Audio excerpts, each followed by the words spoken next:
Isa ka bang content creator na malapit ng ma-monetize o di kaya na-monetize na? Ito dapat mong malaman. How to be sure na ikaw ang nagmamay-ari ng inyong payout accounts. Dapat mo itong malaman ang teknik at sikreto na baka malaman mo huli na ang lahat.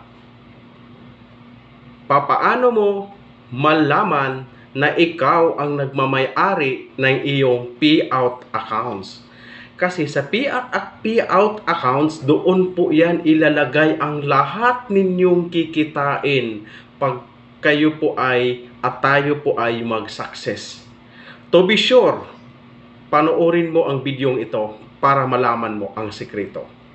Puntahan nyo po ang dashboard, iswipe nyo po ang dashboard, puntahan nyo po ang tools, makita nyo po doon yung payouts. I-click nyo po yung payouts, makita nyo po doon yung payouts settings.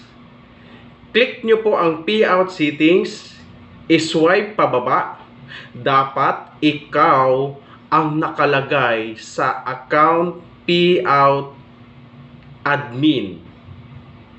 Para to be sure na ang account na yan ay ang nagmamay-ari ay ikaw.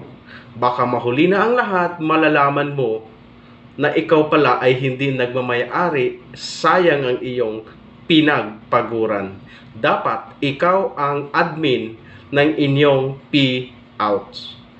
Kung ito ang nagustuhan mong bidyong itong tutorial na ito, paki-likes, share, comments, at para din ito mapanood ng iba nating kasamahan na mga kapwa content creator to become a future vlogger. Salamat!